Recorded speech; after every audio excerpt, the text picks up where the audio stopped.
y os saludo en este tercer seminario interuniversitario de alta divulgación, La violencia como instrumento de la acción política, Castilla en el siglo XV, que organizamos desde el proyecto de investigación Más allá de la palabra, comunicación y discurso político en la Castilla Trastámara, 1367-1504. Este seminario interuniversitario de alta divulgación es uno de los objetivos de transferencia y divulgación de nuestro proyecto de investigación y una forma de trasladar, en este caso a alumnado universitario, los resultados de alta especialización de nuestras investigaciones. Sabéis que van a ser 5 ponencias en este y los próximos 4 viernes, que el formato es similar, 1 hora de duración, media de presentación y media de preguntas. Y la ponencia de hoy lleva por título Comunicar la violencia política en Castilla a fines de la Edad Media, Cuenca y la nobleza comarcana.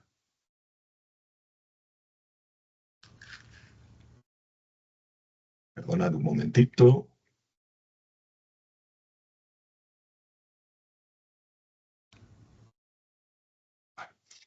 Cuenca y la nobleza comarcana, decía. Bueno, voy a comenzar con la presentación. Quizás me pase un poquito de tiempo porque por enfermedad no he podido perfilar todo lo bien que hubiera querido la ponencia.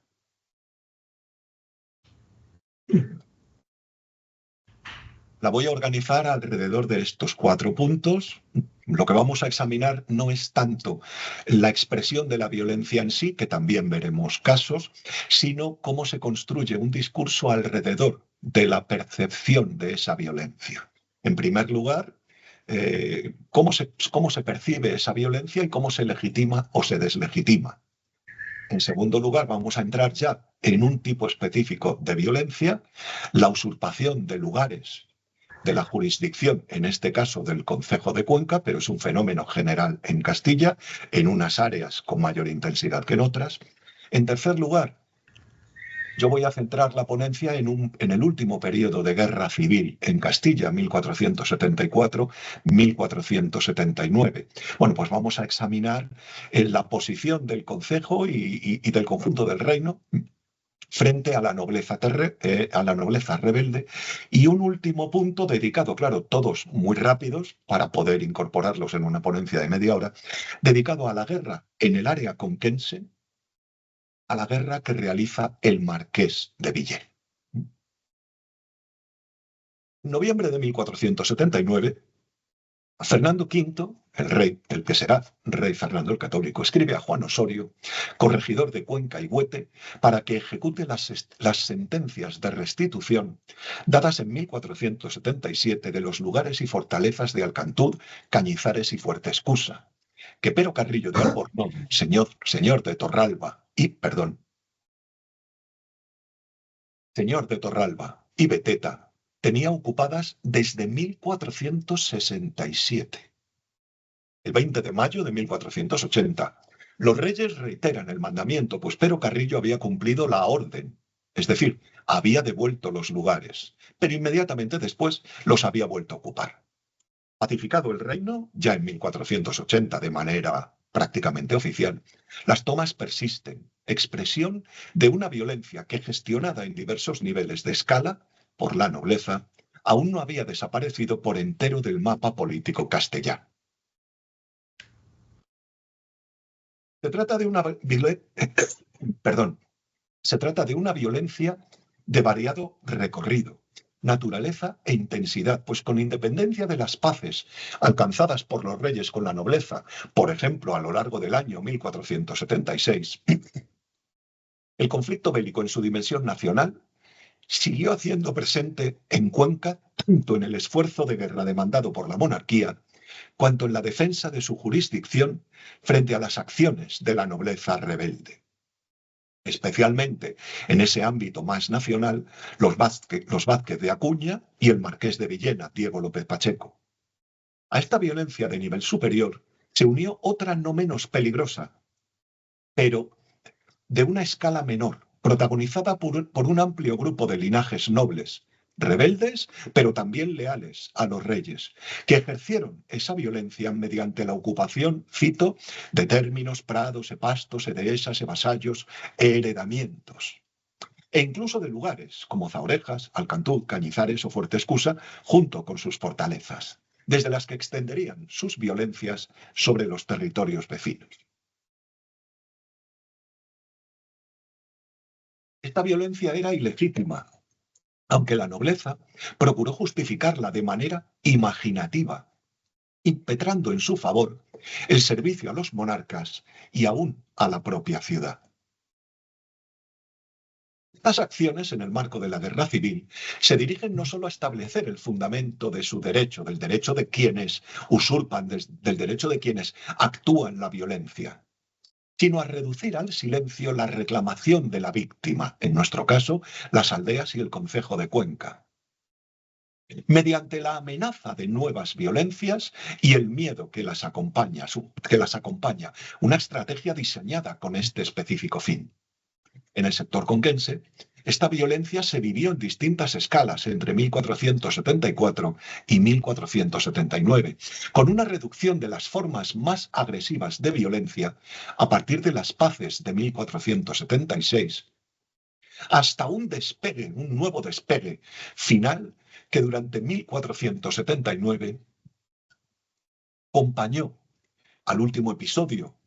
de guerra civil y la definitiva victoria sobre el marqués de Villena por parte de los reyes católicos. En este contexto, la comunicación de la violencia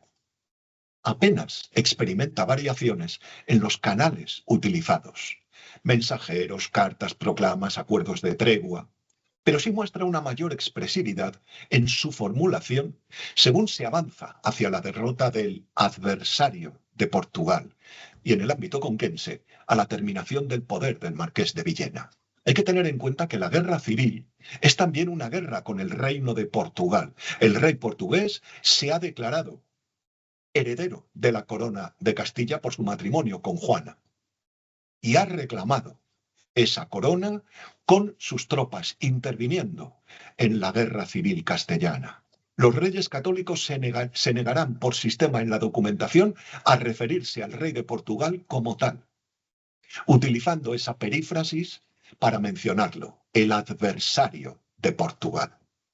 En este contexto, la comunicación de esta violencia y de los instrumentos puestos en acción para reducirla se hace progresivamente más expresiva, tanto en el manejo de los giros discursivos textuales, ese, por ejemplo, adversario de Portugal, como de la teatralización de la conducta de los contendientes, a través de mecanismos como la propaganda regia, los actos de toma de posesión de lugares entrados y recuperados, la convocatoria de la milicia urbana o incluso los debates que se sostienen en el seno del concejo. El objetivo de estas formas de comunicación es controlar los discursos que surgen en ese contexto de violencia y la interpretación política del mismo, de manera que el control se extienda sobre los procesos de deslegitimación que se proyectan sobre las acciones y discursos de los partidos contendientes. El carácter recíproco, colectivo y performativo de estos procesos de comunicación implica que los mismos constituyen al tiempo actos de afirmación del grupo, de manera que comunicar la violencia o su reproche suponen tanto una declaración de intenciones como de la propia personalidad del actor. Estos son los itinerarios y objetivos que vamos a examinar a lo largo de los siguientes minutos. No busco analizar con detalle, como decía al inicio de mi intervención, los tipos de violencia presentes en este espacio, sino los discursos que los acompañan.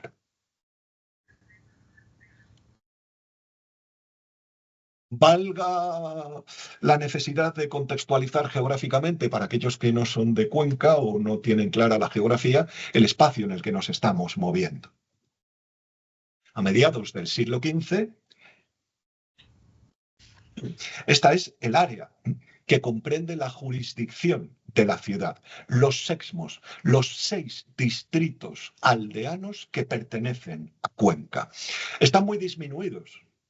porque en el momento de la fundación de la ciudad, o mejor dicho, de su fundación en cristiano en 1177, el alfoz que se concede a Cuenca prácticamente representaba algo más de las 2/3 de la actual provincia de Cuenca, y como veis, incluso se proyectaba sobre el actual sur de la provincia de Guadalajara.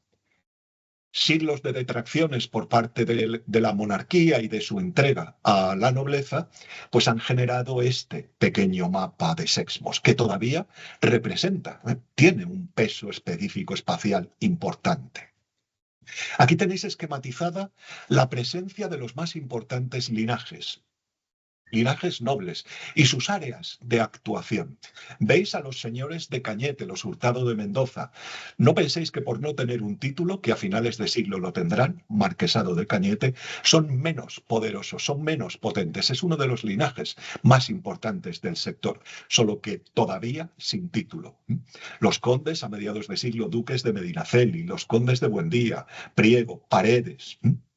el marqués de Villena, cuya potencia política le permite afectar toda la mitad oriental de la jurisdicción conquense. Bueno, la violencia cotidiana que sufren ciudad y tierra se expresa de múltiples maneras y en múltiples espacios, como podéis ver, y la protagonizan tanto la nobleza rebelde como los partidarios de los reyes, cuya conducta en el ámbito local resulta muchas veces próxima a la de esos nobles rebeldes. Uno de los espacios más afectados es el abastecimiento urbano, permanente preocupación de las autoridades concejiles. Si, por ejemplo, en diciembre de 1475, Cuenca escribe a Lope Vázquez de Acuña, conde de Buendía, y al concejo de Huete, que está señoreado, el concejo de Huete es de realengo, pero Lope Vázquez de Acuña ha conseguido controlarlo políticamente. En ese diciembre de 1475, Cuenca reclama al conde y al concejo la restitución de 149 fanegas de trigo que habían sido tomadas en el Congosto por orden del conde Aginés de Cañizares, vecino de Cuenca, quien las había adquirido para provisión de la ciudad.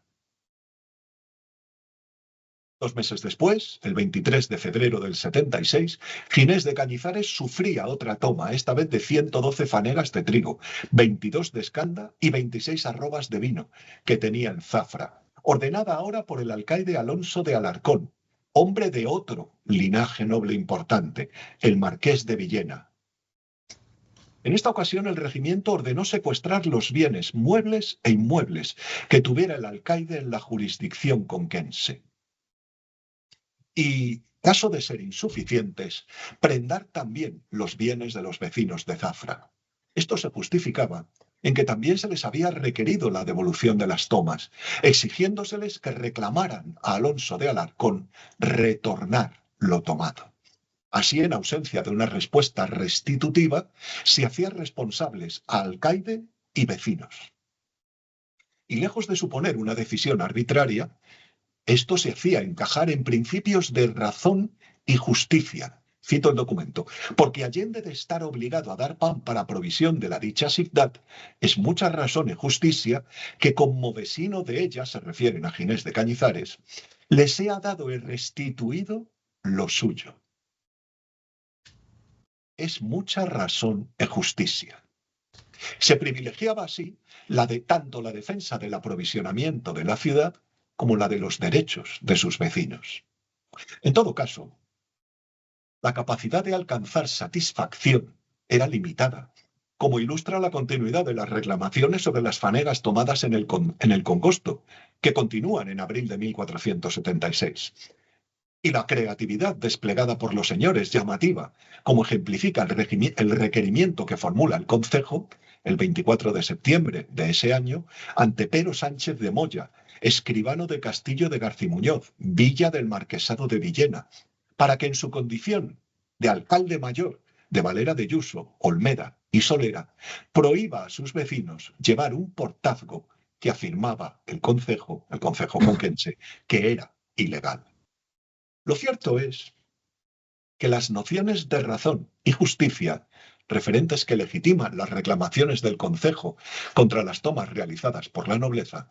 se proyectan más allá de la aplicación mecánica del derecho en su relación con los señoríos comarcanos. En el marco de estos conflictos, razón y justicia se tiñen de una lógica política que permite justificar no solo las decisiones reactivas, las adoptadas a remolque de, sino incluso proactivas, aquellas que se deciden con una mayor libertad de acción, que van más allá de las meras represalias y que pueden considerarse tanto una respuesta a las tomas sufridas como parte de estrategias de posicionamiento en el espacio político del reino, castigando a la nobleza y los lugares levantados contra los reyes. Esta reclamación permanente de razón y justicia permea tanto la cobertura teórica como la justificación práctica de la acción política de la ciudad, constituyendo uno de los referentes de su apuesta comunicativa y de la legitimación política que busca alcanzar. Aunque el proceso de restitución de tierras no culminó con la recuperación de todos los lugares centrados,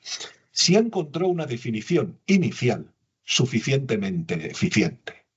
Ya el 8 de noviembre de 1475, es decir, al inicio del período examinado, Cuenca obtiene de los reyes la confirmación de una carta de Enrique IV de 11 de junio de 1469, por la que revocaba las donaciones hechas de lugares, términos y jurisdicción de la ciudad, ordenando no cumplirlas, incluso si, cito el documento, por ellas se diga que lo yo mandé de mi propio motuo es cierta ciencia, pues ello cumplía a mi servicio y a la pacificación de mis reinos. El 4 de agosto de 1476, los regidores se reúnen con Juan Hurtado de Mendoza, guarda mayor de Cuenca y del Consejo, señor de Cañete, en un espacio tan simbólico como la capilla de los Albornoces, en la catedral. La reina había ordenado a Juan Hurtado devolver a Cuenca un término situado entre Valera de Suso y de Yuso, en el que se hallaba edificada una muela, una pequeña fortaleza, que había tomado Honorato de Mendoza, hijo del guarda mayor. Cito, de la gente de lacayos que de ella se habían apoderado, non a buen fin, ni con justo propósito. Y con el fin de pacificar el área, la reina ordenaba derribar la muela.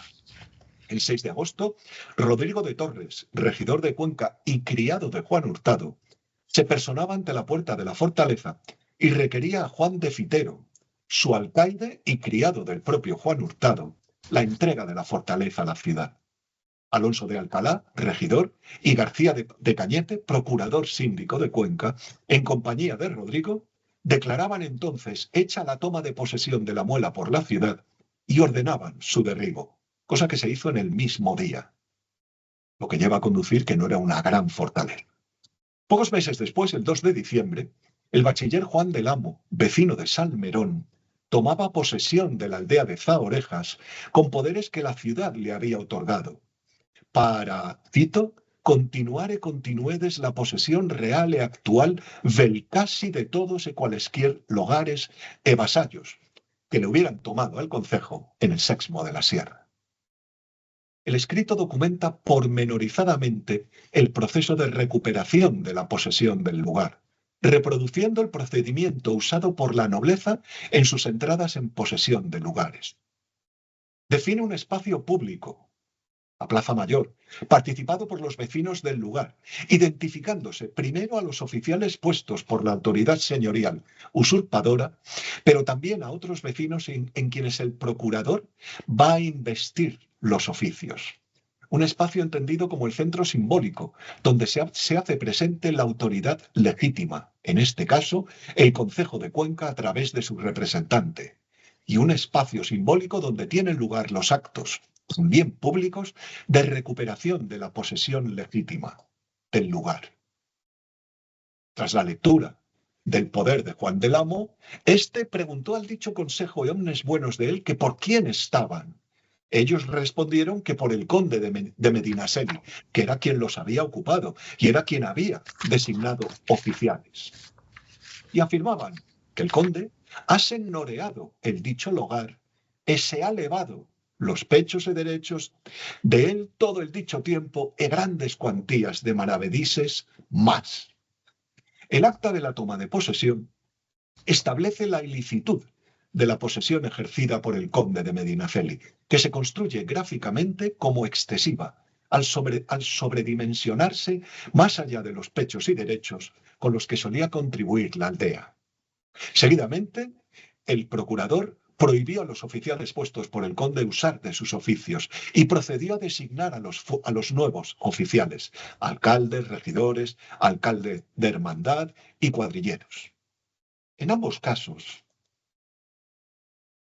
el marco de justificación discursiva al que acude Cuenca se liga al servicio a los reyes y al bien común de la ciudad, pues cito, es cosa que cumple a servicio del rey e reina nuestros señores, e proe bien de la dicha ciudad,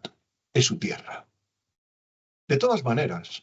no siempre el proceso de restitución de lugares se llevó adelante a satisfacción de la ciudad. En 1479, por ejemplo, Cuenca todavía reclama ante los reyes por la ocupación que Lope Vázquez de Acuña mantenía de La Puerta, Mantiel, Cereceda, Peralveche, Solana y Castillejo, aldeas del sexmo septentrional de la sierra. Con independencia del éxito de la acción restitutiva, lo que sí es cierto es que con Isabel y Fernando se introduce otra dinámica política que se inserta de una manera más proactiva en las relaciones, especialmente competitivas o conflictivas, entre ciudad y nobleza. Esta dinámica facilitó a Cuenca la palanca necesaria para procurar nivelar dichas relaciones. Lo cierto es que desde principios de siglo, la ciudad había padecido la invasión de algunos términos de su jurisdicción por parte de vasallos de señorío, necesitados de tierra para cultivar. Apoyados por sus señores, que es lo mismo que decir por sus milicias, expulsarlos se había convertido en una medida gravosa y peligrosa, pues implicaba el envío de la milicia y un potencial choque armado. Mientras la ciudad no dispusiera de medios propios suficientes o el apoyo efectivo de la corona, se había llegado a un modus vivendi que beneficiaba a todos, consistente en encensar, digamos que en alquilar. No es exactamente lo mismo, pero para entendernos, en encensar los términos entrados, dando a las ocupaciones una pátina de legalidad que, aprovechando el envío por la monarquía, los reyes católicos, de un juez comisario para investigar esta situación, Cuenca logró eliminar con éxito. El 28 de mayo de 1476, el concejo otorga poderes a Mosén Pedro de Calatayud y al regidor Juan Álvarez de Toledo, sus vecinos, para reunirse en Albaladejo, aldea de Cuenca, con representantes de Castillo de Garcimuñoz, marquesado de Villena, para fablar e platicar en uno, para dar forma e asiento como los robos e males e danos que se facen en los campos e yermos despoblados de unas partes a otras se atajen e quiten. El 31 de mayo, ambos concejos otorgan un acuerdo para asegurar la paz, aunque solo por 10 días. La escritura de poderes y este acuerdo ponen de evidencia el contexto en el que las violencias se cometían, el desorden político del reino, acordándose no dar protección ni cobijo a los violentos. Desde el comienzo del conflicto, la monarquía había identificado al colectivo responsable de la generación de este desorden político. En un mandato de 15 de septiembre de 1475, ordenaba que, cito, caballeros nin personas algunas nuestros súbditos e naturales non fuesen osados de se juntar nin juntasen a la compañía de nuestro adversario de Portugal, ni con los caballeros sus secuaces, nuestros rebeldes, que en nuestro deservicio están, ordenando el secuestro de los bienes, rentas y derechos de esta nobleza rebelde e incorporada al bando portugués. La documentación real insistirá en la negativa a reconocer al adversario de Portugal, su condición regia, y en la identificación de los partidarios de este como sus secuaces y rebeldes a los reyes legítimos. En lo que afecta a Cuenca, estas identificaciones no se producen en el marco de un proceso comunicativo meramente informativo, sino forzando la incorporación del concejo a la contienda. El documento de 22 de febrero de 1476 apoderaba a Pedro Carrillo, Juan Hurtado y Honorato Hurtado para hacer la guerra a los nobles rebeldes, tomar en nombre de los reyes sus lugares, anular los juramentos y pleitos homenaje dados por vecinos y oficiales a sus señores, y recibir juramentos, pleitos homenaje y seguridades de permanecer en servicio de los reyes. Además, ordenaba a todos los súbditos, especialmente a Cuenca y su obispado, ayudarlos con caballeros y peones, armas, pertrechos de guerra, mantenimientos e incluso artillería cuando fueran convocados por cualquiera de aquellos señores. Ordenaba acogerlos con sus tropas, darles posada de manera gratuita y viandas, mantenimientos y cualquier otra cosa que precisaran, aunque eso sí, ahora cobradas a precios razonables. Cuenca quedaba incorporada al conflicto y le sería recordado a menudo el mandato regio y demandada la ayuda aquí planteada. El 17 de marzo de 1476 se presentan en el Concejo de Cuenca dos cartas, de 6 de marzo de Fernando V y de 7 de marzo de Isabel I, y otra de Diego Hurtado de Mendoza, duque del Infantado, dada en Madrid el 13 de marzo, reclamando precisamente eso, la ayuda armada de la ciudad en el cerco del Alcázar de la villa madrileña. El 3 de abril se presentaba otra carta, dada el 2, en su villa de Uclés por el maestre de Santiago, Rodrigo Manrique, requiriendo al concejo en nombre de los reyes las tropas necesarias para ir en auxilio del duque del Infantado.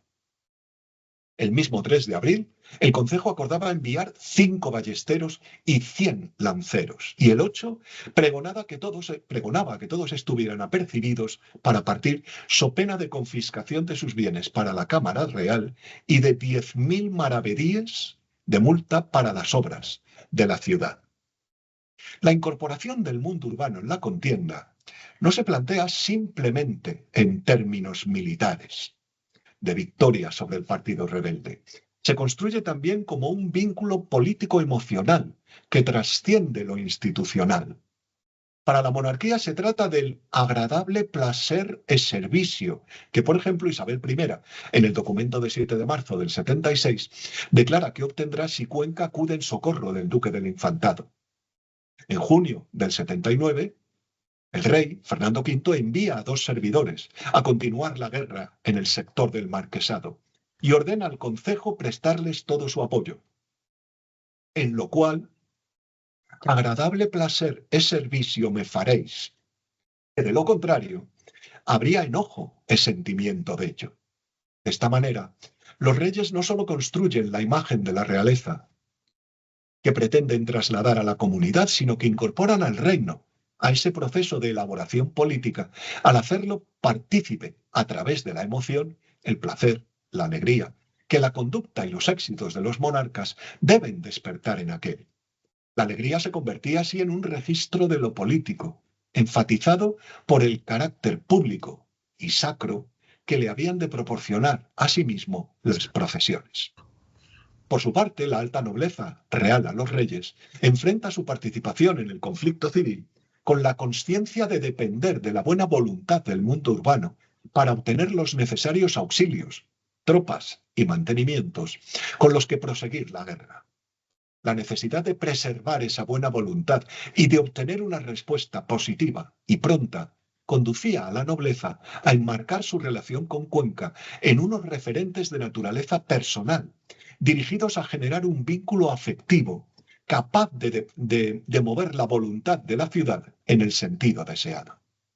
En carta de 31 de mayo, el maestre de Santiago, Rodrigo Manrique, se dirigía al concejo como parientes senores e nuestros especiales amigos. Non queremos negar de seros encargo del amor y voluntad que siempre nos habéis sabido y aquello mostrado por obra. Enfatizando así la profundidad de la relación con la ciudad, con la que se reconoce en deuda, lo que le permite aspirar a quedar en mayor cargo si el concejo le proporciona las tropas necesarias para culminar, en esta ocasión, la toma de la fortaleza de su villa de Uclés que tenía la nobleza rebelde. En el sector conquense, La guerra, y entro ya en el último punto de este índice, la guerra no se identifica exclusivamente con la nobleza territorial rebelde a los reyes, también con otros teatros de operaciones, como los cercos de Madrid o de Uclés, pero sí tienen aquella, y en especial en el Marqués de Villena, a su principal némesis, con independencia de la más que teórica pacificación alcanzada en septiembre de 1476. No extraña por ello la escala que alcanza la percepción del conflicto cuando se aborda desde este marco de proximidad. Un conflicto que los reyes perciben en términos absolutos, un facer guerra a fuego e a sangre a los rebeldes, capaz de transformar la forma de operarlo en el ámbito local en términos similares. En otra de 23 de mayo, los reyes describen el tipo de guerra a acometer, una en la que se lleve la guerra en esas tierras e comarcas a nuestros deservidores e desleales, y que se practique de manera que la dicha guerra y mal edabno se les faga continuamente. El 2 de agosto de 1476 se reciben 2 cédulas de la reina y una carta mensajera de Juan Osorio, capitán de los Reyes, dada el 31 de julio en Carrascosa, aldea de Cuenca, en la que solicita tropas, pues la reina le ha enviado a Huete a que faga la más cruel guerra que pudiere. La guerra no debía dejar respiro a los rebeldes, al menos mientras se mantuvieran en deservicio. Por ello, el nombramiento del duque del Infantado para llevar adelante la toma de la fortaleza de Madrid incorporaba la facultad de perdonar los crímenes cometidos por los rebeldes. Y en un momento u otro, la mayoría de estos acabaría por recibir ese perdón de los monarcas, como el otorgado el 13 de febrero del 77 a Lope Vázquez de Acuña y los suyos. El perdón, declarada la voluntad de volver al servicio regio, es expresión de realismo político por parte de los reyes y virtud necesaria que debe adornar al monarca justo y legítimo. En todo caso, aún en la segunda mitad de 1479, Cuenca sigue implicada en el esfuerzo de guerra. El fin de esta podía parecer próximo, pero en el teatro conquense, el marqués de Villena todavía era capaz de infundir miedo a la ciudad. En los días finales de mayo, crece el intercambio epistolar entre Diego López Pacheco y Cuenca, buscándose una salida en clave local al conflicto. El 21 escribe el marqués desde Castillo de Garcimuñoz, uno de los reductos que conserva en el área. Se trata de una carta extensa y densa de contenidos, en la que se estructura el discurso alrededor de un conjunto coherente, engarzado de microargumentos dirigidos a apartar a Cuenca de la guerra, siquiera fuera temporalmente. Primero, el discurso de la paz. Cito, este era mi deseo. Yo comencé a templar cuanto pude y non facer movimiento de guerra, que justificaba en la inactividad bélica en la que afirmaba haber entrado. Segundo, el discurso de la justicia que los reyes le debían, pues sus altezas eran tan justas y conmigo mandarían tener otra templanza. Y de la injusticia que le hacían al continuar la guerra, de lo que responsabilizaba al mal consejo que recibían de sus capitanes. De esta manera, situaba a Cuenca como testigo de la injusticia y actor potencial de su recuperación. Tercero, este discurso se completa con otro ligado a los daños recibidos de manera injusta y a la justicia que ha hecho Dios en esos capitanes de guerra reales, como a comensadores e causadores de tantos males e danos, permitiendo su derrota por el marqués. En cuarto lugar, el discurso de la moderación dirigido expresamente a Cuenca, instándole a no seguir las órdenes de los capitanes de guerra sin consultarlo antes con los reyes. El marqués construye la conducta de los capitanes en términos tan negativos, cito, siguiendo su mal propósito, sin autoridad ni mandamiento de sus altezas, que su reproche resulta inobjetable, buscando colocar a la ciudad en una posición al menos neutral respecto a estos capitanes y el propio marqués. Finalmente, enfatiza la necesidad que se le impone de reaccionar, advirtiendo a la ciudad de las consecuencias de su conducta. Si lo ansí ficierdes, es decir, si entraras en esas vías de pacificación, faredes servicio a Dios y a sus altezas, y bien a vuestras tierras y comarcas, y quitares las muertes, e dannos e quemas que se aparejan, trasladando de esta manera la responsabilidad de cuanto pudiera suceder al concejo, pues, cito nuevamente, sabéis que de pequeña centella se levanta gran fuego, y de esto no debéis vosotros ser el comienzo. En lo que no era sino una amenaza dirigida a generar temor en Cuenca y a forzar su voluntad. La guerra no estaba ganada aún, ni la paz en el sector asegurada. Aunque la guerra continuaría en con la participación de la ciudad, enviando fuerzas en junio y julio a diversos frentes, durante estos meses la capacidad de represalia del marqués siguió atemorizando a Cuenca. La misma sensación de amenaza explica la orden de situar guardas en las puertas de la ciudad y de reparar las de San Martín y Santibáñez, dada el 23 de junio, y la necesidad de presentar un frente unido contra el marqués, declarando el 30 de junio nulas las treguas firmadas por algunas de las aldeas de Cuenca con don Diego López Pacheco. También explica su disposición a pactar treguas con él. El 12 de agosto, el concejo otorgaba una carta de seguro en favor del marquesado hasta fin de agosto, haciendo lo propio el marqués, el 15. Cuenca tenía claras las dos prioridades que le preocupaban en esos momentos. Una ligada a la seguridad e pacificación de la tierra de ella, y otra más coyuntural, vinculada al tiempo de cosecha en el que estaban, aunque el seguro se extendía también a las actividades ganaderas, de acarreo y movimiento de gentes.